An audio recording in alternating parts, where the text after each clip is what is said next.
Hello good morning viewers. வாங்க நம்ம இன்றைக்கி எம்வி விலாக்ஸ் ஆஃப் மலர்விழி சேனலில் பார்க்க போகிறது என்னென்னா சூப்பரான ஒரு ஸ்வீட்டுங்க. சீக்கிரமாக செய்யக்கூடிய ஒரு ஸ்வீட்டுங்க. செய்கிற டைம் ரொம்ப கம்மிங்க. ஆமாம், வாங்க பார்க்கலாம். இந்த கடல் பாசி வச்சு தாங்க செய்ய போகிறோம். இந்த கடல் பாசியும் அதுக்கு பாருங்கள் வெண்ணிலா எசன்ஸ் கொஞ்சம் தேவைப்படுது. 1 டம்ளர் சர்க்கரை, பாதாம் முந்திரி பருப்பு ஒரு 10-20 நறுக்கி வச்சுருக்கேன். கலரு நம்ம ஆப்ஷன் தாங்க. நான் கலர் இன்றைக்கி போடலான்னு எடுத்து வச்சுருக்கேன். கொஞ்சம் 1/2 லிட்டர் பால் தாங்க. இந்த பொருளை வச்சு தான் நம்ம இந்த ஸ்வீட் செய்ய போகிறோம். வாங்களேன். இந்த கடல் பாசி இப்படியே போட முடியாதுன்னு பொடி பொடியாக நறுக்கி வச்சுட்டேங்க. நறுக்கி 1 டம்ளர் தண்ணி ஊற்றி இதை ஒரு 10 நிமிஷம் ஊற வைக்கணுங்க. இது ஊறிச்சினா தான் நம்மளுக்கு சீக்கிரமாக கரைஞ்சி வரும் செய்யும்போது. அதுக்காக ஒரு 10 நிமிஷம் ஊற வச்சிடலாங்க. தண்ணி ஊற்றி, அதாவது ஒரு 200 ml தண்ணிங்க. காஃபி குடிக்கிற டம்ளருக்கு 1 டம்ளர் தண்ணி ஊற்றி அப்படியே ஊற வச்சுருங்க. ஊற வச்சுட்டு அந்த அரை லிட்டர் பால் வாங்கி வச்சுருக்கேன் இல்லைங்களா, ஒரு பாக்கெட்டு, அதை அப்படியே ஒரு கிண்ணத்தில் ஊற்றி அடுப்பில் வச்சிடலாங்க. கேஸில் வச்சுட்டு பால் ஆடை விழுகக்கூடாதுங்க. ஆடை விழுகாமல் அப்படியே கிளறிட்டே இருங்க. சைட்லலாம் இருக்கிறத எடுத்து விட்டுட்டே இருங்க. ஆடை விழுகாமல் கிளறி விட்டுக்குங்க. அந்த இந்த கடல் பாசின்னு சொல்லுவோம், சைனா கிராஸ்ன்னு சொல்லுவோம், இதையே அகர் அகர்னு சொல்லுவாங்க. இதை வச்சு தான் இந்த சூப்பரான ஸ்வீட் செய்வாங்க. இந்த ஸ்வீட் செஞ்சு சாப்பிட்டிங்கன்னா, ஒரு தடவை நம்ம வீட்டில் இருக்க குழந்தைங்களுக்கு செஞ்சு கொடுத்துட்டிங்கன்னா அடிக்கடி இதை செஞ்சு கேட்பாங்கங்க. சிம்பிளான இன்க்ரீடியன்ஸாக தேவை, அதே சமயம் ஹெல்த்தியான ஸ்வீட்டும் கூடங்க. பிள்ளைங்களுக்கு தாராளமாக செஞ்சு கொடுக்கலாங்க. பாருங்கள், இப்போ பால் நல்லா பொங்கி வந்துச்சுங்க. இப்போ என்ன பண்ணுங்கள், ஃப்ளேமை குறைச்சிக்குங்க. குறைச்சி வச்சுக்கிட்டு அப்படியே சைட்லலாம் எடுத்து விட்டு ஆடை விழுகாமல் கிளறிக்கிங்க. கிளறிட்டு நம்ம 1 டம்ளர் சர்க்கரை எடுத்து வச்சுருக்கோம் இல்லைங்களா, அந்த சர்க்கரை எடுத்து இந்த பாலில் கொட்டிடுங்க. போட்டுடுங்க. போட்டுட்டு கிளறுங்க. அப்படியே பாலில் போட்டுட்டு அதையும் கிளறுங்க. சர்க்கரை கரைஞ்சி வரணும். இதுக்கெல்லாம் ரொம்ப ஈஸிங்க. எந்த பதமும் தேவையில்லைங்க. ஈவன் பிகினர்ஸ் கூட சமைக்கவே தெரியலேங்கிறவங்க கூட ஈஸியாக இந்த ஸ்வீட்டை செஞ்சிடலாங்க. செஞ்சு கொடுத்துட்டா எல்லோரும் சூப்பராக அப்ரிஷியேட் பண்ணுவாங்க. அவ்வளோ டேஸ்ட்டாக இருக்குங்க. நீங்களும் செஞ்சு பாருங்களேன். குழந்தைங்களுக்கு செஞ்சு கொடுங்க. அவ்வளோ சாஃப்டாக வாயில் வச்சோன்னா அப்படியே வழுக்கிட்டு போகிற மாரி இருக்குங்க. பாருங்கள், வெண்ணிலா எசன்ஸ் ஒரு 3 ட்ராப் போட்டேங்க. வெண்ணிலா எசன்ஸ் இருந்தால் நீங்கள் போடுங்க. இல்லைன்னா ஏலக்காய் பொடி இருந்தால் கொஞ்சோண்டு போட்டுக்குங்க. 2 ஏலக்காயை தட்டி கூட நீங்கள் போட்டுக்கலாம். சரிங்களா?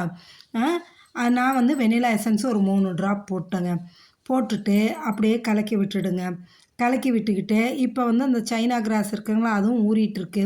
இது கலருக்காக ஒரு பிஞ்சு நான் லெமன் எல்லோ போட்டிருக்கேங்க. அந்த கலருக்காக குழந்தைங்கள்லாம் இந்த கலர்ஃபுல்லாக இருந்தால் அது ஈஸியாக அட்மையர் பண்ணிவிடுங்க. இது சாப்பிடணும்னு சொல்லிட்டு சாப்பிடுவாங்க. அதுக்காக இப்போ இந்த சைனா கிராஸ் அந்த கடல் பாசி ஊறிடுச்சுங்க ஓரளவு. எதுக்காக ஊற வைக்கிறோன்னா, நம்ம இப்படி தண்ணியில் போட்டு கொதிக்க வைக்கும்போது சீக்கிரம் கரையிறதுக்காகங்க. அப்படியே நம்ம போட்டு செஞ்சோம்னா ரொம்ப நேரம் எடுக்கும், டைம் எடுக்கும் அதிகமாக. இந்தமாரி 10 நிமிஷம் ஊற வச்சுட்டு நம்ம கிளறும்போது சீக்கிரமாக இந்த கடல் பாசி கரைஞ்சி வந்துடுங்க. அதுக்காக தான் 10 நிமிஷம் ஊற வைக்கிறது. நார்மலாக இந்த கடல் பாசி வெயிட் லாஸ் பண்ணணுன்னு நினைக்கிறவங்க எடுத்துக்குவாங்கங்க. ஸோ வெயிட் லாஸ் பண்ணுறதுக்கு இது ரொம்ப யூஸ்ஃபுல்லாகவும் இருக்குங்க. சரிங்களா? அவ்வளோ சூப்பரான இந்த ஸ்வீட்டு இதேமாரி நீங்களும் செஞ்சு சாப்பிட்டு பாருங்கள். அவ்வளோ நல்லாயிருக்குங்க. இதை என்ன பண்ணால் ஃப்ளேமை ஃபுல்லாக வைக்காதீங்க, மீடியம் ஃப்ளேமில் வச்சுக்கோங்க. மீடியம் ஃப்ளேமில் வச்சுக்கிட்டு பொறுமையாக கிளறிட்டே இருங்களேன். அந்த பக்கம் பாலும் சிம்மில் வச்சுருக்கோம். அது ஆடை விழுகாமல் அப்பப்போ அதையும் கிண்டி விட்டுடுங்க. ஆடை விழுகாமல் சைட்லையும் எடுத்து விட்டுருங்க.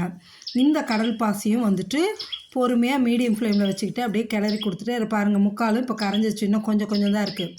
கரைஞ்சிச்சு.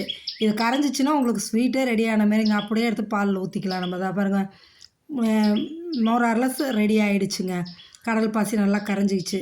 இப்போ என்ன பண்ணால் அந்த பாலில் எடுத்து இந்த கடல் பாசியை எடுத்து ஊற்றிடுறாங்க. ஊற்றிட்டு அப்படியே கிளறணும். ரொம்ப கொதிக்கலாம் விட வேண்டியது இல்லைங்க. அப்படியே எடுத்து ஊற்றி கிளறுங்களேன். அப்படியே கிளறி விடுங்க. பாருங்களேன், நல்லா கிளறி விட்டுட்டே இருங்க. நான் இப்போ தீயை குறைச்சி வைக்கிறேங்கிற பேரில் அடுப்பை ஆஃப் பண்ணிட்டேங்க, மறந்து போய். அதுக்காக இப்போ திரும்ப பற்ற வைக்கணுங்க. பற்ற வச்சுட்டு சும்மா ஒரு 2 நிமிஷம் 1 நிமிஷம் இருந்தால் போதுங்க. அவ்வளோதான். 2 நிமிஷம் இல்லாட்டி 1 நிமிஷம் இருந்தால் போதும். அப்படியே கிளறி விடுங்க. கொதிக்கணுன்னுலாம் அவசியமே இல்லைங்க. ஏன்னா இந்த கடல் பாசி நம்ம கொட்டியிருக்கோம்ல, உள்ளார போட்டிருக்கோம் இல்லையா, அது நல்லா ஈவனாக கலந்து வரணும். அதுக்காக நல்லா கலக்கி எடுத்துருங்க. கலக்கி எடுத்துட்டு எந்த மோல்டு வேணாலும் நம்ம எடுத்து இதை ஊற்றிக்கலாங்க. நான் இன்றைக்கி ஒரு பிளெயின் பிளேட்டில் தாங்க ஊற்ற போகிறேன். ஊற்றி வெளியே வந்து ஒரு 20 நிமிஷம் வச்சிட்டிங்கன்னா 1/4 மணி நேரம் வச்சா கூட போதும், ஆறிடும். ஆறுனதுக்கப்புறம் நீங்கள் ஃப்ரீசரில் வச்சிட்டிங்கன்னா கரெக்டாக ஒரு 20 நிமிஷங்க எடுத்துட்டிங்கன்னா சூப்பராக இருக்குங்க ஸ்வீட்டு. பாருங்களேன், இந்த பிளேட்டில் தான் இப்போ ஊற்ற போகிறோம். கொஞ்சம் பொறுமையாக ஊற்றணுங்க, தடார்னு ஊற்றிடாதீங்க. சரியா? கொஞ்சம் பொறுமையாக ஊற்றுங்க. அப்படியே பொறுமையாக அந்த பபுள்ஸ் வராத அளவுக்கு கொஞ்சம் பொறுமையாக ஊற்றிட்டிங்கன்னா பிளேட்டில் ஃபில் ஆகிடுங்க. அப்படியே ஒரு 15 நிமிஷம் விட்டுடுங்க. அது ஆறி வந்துடும். ஆறுனதுக்கப்புறமா எடுத்து நீங்கள் என்ன பண்ணுறீங்க, ஃப்ரீசரில் வச்சுருங்க. வச்சிங்கன்னா கரெக்டாக ஒரு 20 நிமிஷம் தாங்க. எடுத்து சூப்பரான பாலில் செஞ்ச இந்த ஸ்வீட்டும் உங்களுக்கு ரெடி ஆகிடுங்க. சரியா? இந்த டாப்பிங்ஸ் வந்து நான் போடுறத உங்கள்கிட்ட காமிக்க விட்டுட்டேங்க. நான் படிக்க கொஞ்சம் கேப் கிடச்சப்போ எடுத்து போட்டு வச்சுட்டேங்க. அதை மறந்துட்டேன் காமிக்க. நீங்கள் லேசாக ஆஃப் ஜெல்லி வர்ற டைம் மாதிரி இருக்கிறப்ப போட்டு வச்சுருங்க, அவ்வளோதான். இப்போ கட் பண்ணி காமிக்கிறேன் பாருங்களேன். எவ்வளோ சூப்பராக அப்படியே தொடும்போது அவ்வளோ சாஃப்டாக இருக்குங்க. கத்தி வைக்கும்போது அப்படியே சல்லுன்னு வருதுங்க. அப்படியே ரொம்ப ஆசையாக இருக்குது, நம்மளுக்கே கட் பண்ண ரொம்ப ஆசையாக இருக்குது. அழகாக ஸ்மூத்தாக இதாகுதுங்க.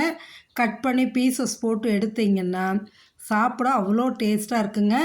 ஸ்வீட்டும் கரெக்டாக இருக்குது. இந்த ஸ்வீட் வந்து கம்மியாக வேணும்னா நீங்கள் சர்க்கரையை குறைச்சிக்கோங்க, அதிகமாக வேணும்னா சர்க்கரை அதிகம் பண்ணிக்கோங்க. அதெல்லாம் நம்மளோட சாய்ஸுங்க. கலருக்கும் அந்த சாப்பிட்றதுக்கும் அவ்வளோ டேஸ்ட்டாக இருக்குங்க.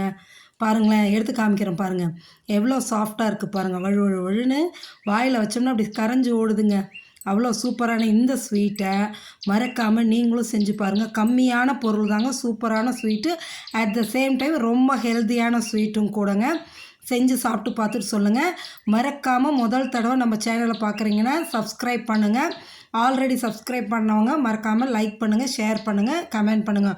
உங்கள் ஃப்ரெண்ட்ஸ் அண்ட் ரிலேட்டிவ்ஸ்க்கெல்லாம் இதை ஷேர் பண்ணுங்கள். சரிங்களா? நீங்களும் செஞ்சு பார்த்துட்டு எப்படி இருக்குது இந்த ஸ்வீட்டுன்னு எனக்கு கமெண்ட் செக்ஷனில் கமெண்ட் பண்ணுங்கள். பாருங்கள் எவ்வளோ சூப்பராக இருக்குது பாருங்களேன். அப்படியே எடுத்து கையில் வச்சோம்னா அப்படியே எப்படி சொல்கிறது, தலைன்னு அவ்வளோ சூப்பராக நல்லா இருக்குங்க. வச்சுட்டு எங்கள் சின்ன பொண்ணு இருந்தால் வச்சுட்டு விளையாண்டுட்ருக்கும் இதை எடுத்து வச்சுக்கிட்டு. அதுக்கு இது ரொம்ப பிடிக்கும். அதனால தான் எங்கள் பெரிய பொண்ணு எடுத்து அம்மா சூப்பராக இருக்குது சூப்பராக இருக்குன்னு அவங்க கொஞ்சம் வேலை பார்த்தாங்க. சூப்பராக இருக்குன்னு சாப்பிட்டாங்க. அவ்வளோ நல்லாயிருக்கும். நீங்களும் என்ஜாய் பண்ணுங்கள். சரிங்களா? Okay, thank you viewers.